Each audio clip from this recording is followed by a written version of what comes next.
नमस्कार दोस्तों स्वागत है आप सभी का एक बार फिर से न्यूज़ इन फोकस में। तो अभी रिसेंटली हमने देखा कि आरबीआई ने जो एक प्लान किया था 1 लाख करोड़ रुपीस को वो एक लिक्विडिटी बूस्ट करने के लिए बॉन्ड्स के थ्रू क्या करेगा, इकोनॉमी में इन्फ्यूज़ करेगा। तो उसका फर्स्ट जो किस्त है, इंस्टॉलमेंट है, वो उसने इंजेक्ट कर दिया है वाया ओपन मार्केट ऑपरेशन। तो क्या है ये ओपन मार्केट ऑपरेशन और क्यों उठाया जाता है ऐसा स्टेप, इस सब पर डिटेल में डिस्कशन करेंगे। लेकिन उससे पहले आप सभी से रिक्वेस्ट है कि चैनल को सब्सक्राइब जरूर कर लें और इसके साथ साथ लाइक जरूर करें वीडियो को और शेयर जरूर कर दें अपने दोस्तों के बीच में।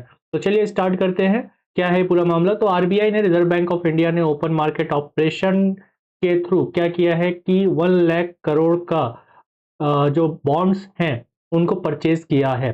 ठीक है, किस लिए किया गया है ऐसा? ताकि लिक्विडिटी को इन्फ्यूज किया जा सके बैंकिंग सिस्टम में। तो क्या बैंकिंग सिस्टम में लिक्विडिटी की कमी आ रही है?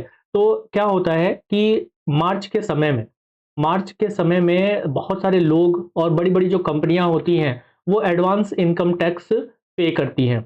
जब वो एडवांस इनकम टैक्स भरती हैं तो इससे क्या होता है कि लगभग 2 लाख करोड़ का जो एग्जिस्टिंग लिक्विडिटी है, बैंकों के पास जो पैसा है, वो फ्लो होकर कहाँ चला जाता है? वो गवर्नमेंट के पास चला जाता है, गवर्नमेंट ट्रेजरी में या गवर्नमेंट खजाने में चला जाता है। इसकी वजह से क्या होता है कि इसकी वजह से जो बैंकिंग सिस्टम है, इन बैंकिंग सिस्टम में लिक्विडिटी क्रंच आ जाता है। तो लिक्विडिटी की कमी आ जाती है, पैसा कम हो जाता है बैंकों के पास। तो बैंक जो आगे लोन देते हैं वो हाई इंटरेस्ट रेट पर देना शुरू कर देते हैं। तो इस हाई इंटरेस्ट रेट की वजह से क्या होगा कि मार्केट में जो मनी सप्लाई है वो कम हो जाएगी, यानी कि लोग इन्वेस्टमेंट के लिए पैसा नहीं ले पाएंगे। तो इसलिए क्या किया जाता है कि ओपन मार्केट ऑपरेशंस के थ्रू गवर्नमेंट क्या करती है कि जो बॉन्ड्स हैं उनको परचेज करना शुरू कर देती है, खरीदना शुरू कर देती है और उसके बदले में पैसा किसको? बैंकों को देना शुरू कर देती है। तो क्या है इसका पूरा सिस्टम, चलिए समझते हैं। तो ओपन मार्केट ऑपरेशन की अगर हम बात करें तो ये एक क्वांटिटेटिव इंस्ट्रूमेंट है किसका? मॉनेटरी पॉलिसी का। तो ध्यान रखना है, क्वांटिटेटिव में से repo rate, reverse repo rate, reserve ratios यानी सीआरआर और एसएलआर है। उसी तरीके से ओपन मार्केट ऑपरेशन भी एक क्वांटिटेटिव इंस्ट्रूमेंट होता है। इसमें क्या किया जाता है? बाई और सेल किया जाता है, खरीदा और बेचा जाता है गवर्नमेंट सिक्योरिटीज को डेटेड सिक्योरिटीज के रूप में या ट्रेजरी बिल्स के रूप में। डेटेड सिक्योरिटीज की अगर हम बात करें तो ये ऐसे बॉन्ड्स होते हैं जिसकी फेस मैच्योर होने के बाद फेस वैल्यू के साथ साथ क्या मिलता है? इंटरेस्ट मिलता है जो बायर है उसको। ठीक है, तो ये देखने को हमें मिलता है। इसी तरह ट्रेजरी बिल्स क्या होते हैं? ट्रेजरी बिल्स ऐसे बॉन्ड्स होते हैं या बिल्स होते हैं जिसको हम देखते हैं। ट्रेजरी बिल्स ऐसे बिल्स होते हैं जिसमें हम क्या देखते हैं कि ये डिस्काउंटेड रेट पर बेचा जाता है। ठीक है, डिस्काउंटेड रेट पर बेचा जाता है, फेस वैल्यू से डिस्काउंटेड रेट पर। मान लिया कि गवर्नमेंट सिक्योरिटी का या ट्रेजरी बिल के रूप में अगर बेचा जा रहा है तो उसका फेस वैल्यू अगर 100 रुपीज है तो उससे डिस्काउंट करके कुछ यानी कि 95 रुपीज में बेचा जाता है और आफ्टर मैच्योरिटी इसको फेस वैल्यू पर ही रिटर्न किया जाता है। यानी कि मैच्योरिटी के बाद जब आप इसे रिटर्न करेंगे तो 95 की बजाय कितने में? आपको 100 रुपीज में ही मिलेगा, यानी 5 रुपीज का आपको ऑलरेडी फायदा हो जाएगा। तो मेनली जब इसको परचेज किया जाता है, खरीदा जाता है, यानी कि अब आरबीआई क्या करेगी कि आरबीआई इसके थ्रू गवर्नमेंट सिक्योरिटीज के थ्रू क्या कहती है बैंकों से कि बैंक के पास गवर्नमेंट सिक्योरिटीज होते हैं, तो बैंकों से क्या कहती है कि तुम अपना जो 1 लाख करोड़ का जो बॉन्ड है वो मुझे बेच दो। ठीक है, मुझे बेच दो, यानी बैंक किसको सेल करेंगे? आरबीआई। तो आज जब हम बैंक सेल करेगा, बेचेगा आरबीआई को, तो आरबीआई बदले में क्या देगा? पैसा देगा। ठीक है, तो जो पैसा देगा तो बैंक के पास जो पैसा आएगा वो आगे वो लोन के रूप में देगा। तो इससे क्या होगा कि लिक्विडिटी मैनेज हो जाती है। तो purchase of security inject liquidity को इंजेक्ट करता है जब सिक्योरिटी को परचेज किया जाता है, आरबीआई परचेज करती है। और जब आरबीआई सिक्योरिटीज को सेल करने लगे, है ना, जब सेल करने लगे तो क्या हुआ कि बैंक की तरफ से पैसा किस तरफ आएगा? फिर आरबीआई की तरफ आएगा। यानी कि इससे जो है लिक्विडिटी को एब्जॉर्ब करने के लिए यूज किया जाता है जब सेल किया जाता है इसको। तो यानी कि कुल मिला के अगर आप देखेंगे तो ये मनी सप्लाई को बैलेंस करने के लिए ओपन मार्केट ऑपरेशंस के थ्रू बॉन्ड को सेल और परचेज किया जाता है। तो जैसे हम यहाँ पे सेंट्रल बैंक अगर बाई करेगा, गवर्नमेंट सिक्योरिटीज को खरीदेगा, तो खरीदने से क्या होगा? परचेज करने से क्या होगा? मनी ऐड होगा बैंकिंग सिस्टम में, इससे लोन कम होंगे और लोन जो है वो चीपर होंगे, सस्ते होंगे।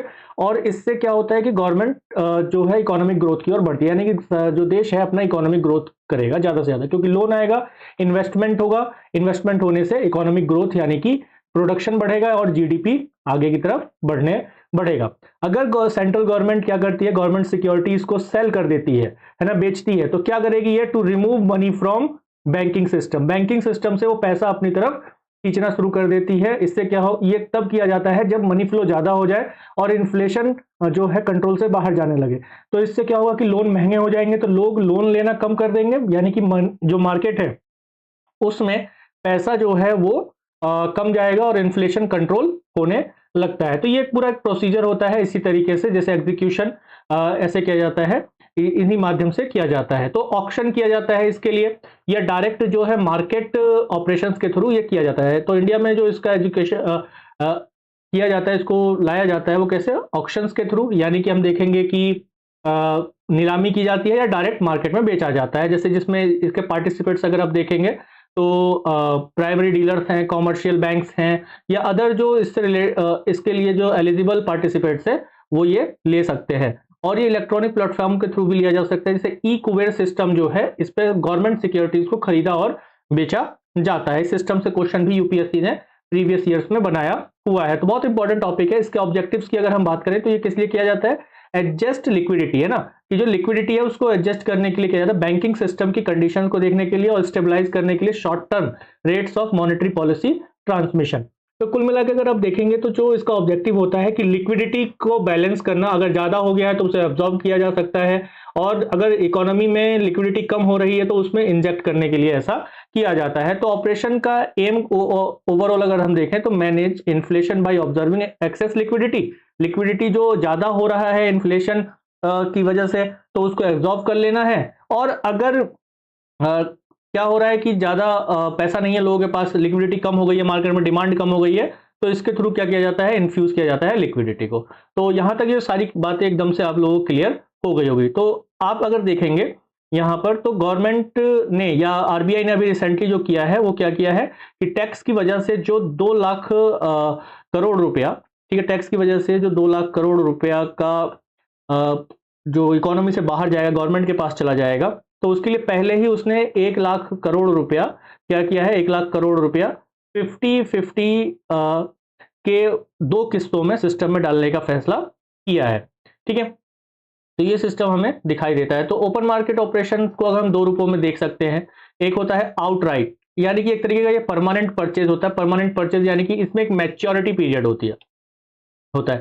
ठीक है, इसमें एक मैच्योरिटी पीरियड होता है। मान लिया कि अगर बॉन्ड है तो मोर देन 365 डेज, 2 साल के लिए है, मान लिया चलिए कि 2 इयर्स के लिए जो है बॉन्ड खरीद लिया, है ना, बेच दिया और ये हो गया। तो जब मैच्योर हो जाएगा तभी उसके बाद रिटर्न किया जाएगा फेस वैल्यू प्लस जो इंटरेस्ट होगा उसके साथ। तो ये आउटराइट ओपन मार्केट ऑपरेशन होता है। टेम्परेरी ऑपरेशन जो होता है उसमें हम देखते हैं कि जो शॉर्ट टर्म लिक्विडिटी होती है उसको एडजस्ट करने के लिए ऐसा किया जाता है, खासतौर पर एलएएफ सिस्टम में, यानी कि लिक्विडिटी एडजस्टमेंट फैसिलिटी में 2 चीजें होती हैं, रेपो रेट और रिवर्स रेपो रेट। जब रेपो रेट पर बैंक आरबीआई से पैसा लेता है, ठीक है, रेपो रेट पर जब बैंक आरबीआई से पैसा लेता है तो क्या हमें दिखाई देता है, तो हमें ये चीज दिखाई देता है कि बैंक अब कुछ चीजें गिरवी रखता है ना, मॉर्गेज रखता है। क्या रखता है, तो गवर्नमेंट सिक्योरिटीज को मॉर्गेज रखता है। तो ये जब पैसा शॉर्ट टर्म के लिए लिया और फिर उसके बाद जब वापस लौटाएगा तो गवर्नमेंट सिक्योरिटीज उसको वापस मिल जाएगी। तो ये टेम्परेरी ऑपरेशन होता है इन चीजों के लिए।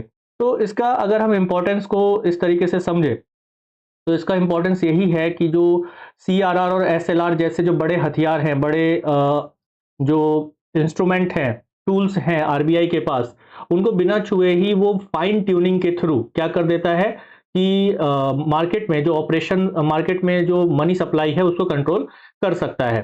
ठीक है, तो सीआरआर और एसएलआर बदलने से क्या होगा कि एक बड़ा ऑपरेशन हो जाएगा, पूरे देश की अर्थव्यवस्था पर इसका तुरंत असर पड़ता है। लेकिन अगर हम ओपन मार्केट ऑपरेशन देखें तो ओपन मार्केट ऑपरेशन एक तरीके से सर्जिकल स्ट्राइक है, यानी आरबीआई को जहां पर जितना जरूरत होता है वो उतना ही पैसा डाल सकता है और निकाल सकता है। अब इससे क्या होगा कि इंटरेस्ट रेट कंट्रोल रहता है। अगर मार्केट में पैसा कम हो जाए, ठीक है, मार्केट में क्या हो जाए कि पैसा कम हो गया, किसी वजह से मार्केट में पैसा कम हो गया, तो इसकी वजह से क्या होगा, कॉल मनी मार्केट जो है बहुत तेजी के साथ ऊपर भागने लगता है। कॉल मनी मार्केट की अगर हम बात करें तो कॉल मनी मार्केट मतलब क्या कि इंटरेस्ट रेट, है ना, जो इंटरेस्ट रेट होता है वो बहुत तेजी के साथ ऊपर की तरफ भागा है। क्यों, क्योंकि पैसा कम है, लिक्विडिटी कम होगा, तो जो पैसा है, जो इंटरेस्ट रेट है वो ऊपर की तरफ भागेगा। तो ओपन मार्केट ऑपरेशन के जरिए पैसा डालकर आरबीआई उन सभी रेट्स को क्या करता है, कंट्रोल करता है। और एक्सटर्नल जो शॉक है, यानी अचानक से क्या हो गया कि एफपीआई के थ्रू, एफपीआई यानी कि फॉरेन पोर्टफोलियो इन्वेस्टमेंट, जिसके थ्रू हमारे शेयर बाजार में पैसा आता है, और शेयर बाजार में आने वाला जो एफपीआई के थ्रू पैसा है वो एफआईआई या क्यूएफआई के थ्रू आता है। यानी फॉरेन इंस्टीट्यूशनल इन्वेस्टमेंट या क्वालिफाइड फॉरेन इन्वेस्टमेंट। तो शेयर बाजार में जो हमारे पैसा आता है ये शॉर्ट टर्म के लिए आता है, क्योंकि शेयर बाजार में आने वाला पैसा जो एफपीआई के थ्रू आता है ये पैसा शॉर्ट टर्म के लिए होता है। यहाँ पे आने वाले जो इन्वेस्टर्स होते हैं वो कोशिश ये करते हैं कि उनको इन्वेस्ट पैसे का तुरंत प्रॉफिट मिल जाए, और प्रॉफिट मिलते ही वो पैसा लेकर तुरंत भाग जाते हैं। तो इस तरीके की करेंसी को जो है हॉट मनी कहा जाता है, एक तरीके से हॉट मनी कहा जाता है। लेकिन इस तरीके से क्या होता है कि भारत से पैसा बाहर निकलने लगता है, तो इस तरीके से मार्केट में रुपए की कमी हो सकती है। तो ऐसे में क्या किया जाता है कि ओपन मार्केट ऑपरेशंस के थ्रू इसको कंट्रोल किया जा सकता है। तो ओपन मार्केट ऑपरेशन एक तरीके से बहुत इंपॉर्टेंट है। और अभी रिसेंट में मार्च के समय में जो टैक्स एडवांस टैक्स का जो सिस्टम होता है उसमें बैंकों के पास लिक्विडिटी की कमी हो जाएगी, और उस लिक्विडिटी की कमी को पूरा करने के लिए आरबीआई ने 1 लाख करोड़ का, जो 2 लाख करोड़ रुपए की कमी हो जाएगी उसमें 1 लाख करोड़ रुपए ऑलरेडी उसने इन्फ्यूज कर दिया है। इससे क्या होगा कि इससे थोड़ी राहत मिलेगी, बैंकों के पास लिक्विडिटी बनी रहेगी, और बैंकों के पास जब लिक्विडिटी बनी रहेगी तो वह आगे काम करता रहेगा। तो आपको ये वीडियो कैसी लगी कमेंट में जरूर बताइएगा, लाइक जरूर कीजिएगा अगर आपको अच्छा लगा है तो। इसके साथ ही थैंक यू एवरीवन। और मेरा नाम त्रिभुवनजीत सिंह है, आप मुझे इंस्टाग्राम पे फॉलो कर सकते हैं, पीडीएफ्स वगैरह के लिए आप टेलीग्राम पर जा सकते हैं, और इसके साथ साथ चैनल को तो सब्सक्राइब करना बिल्कुल भी ना भूलें, अफेयर्स ग्रेड को। तो मिलते हैं आप लोगों से फिर एक नई वीडियो में नए इन्फॉर्मेशन के साथ। ये इन्फॉर्मेशन आपको कैसी लगी कमेंट जरूर कीजिए, और शेयर कर दीजिए, सब्सक्राइब जरूर कीजिए, चैनल को अपना प्यार जरूर दीजिए। तो थैंक यू, नमस्ते, जय हिंद।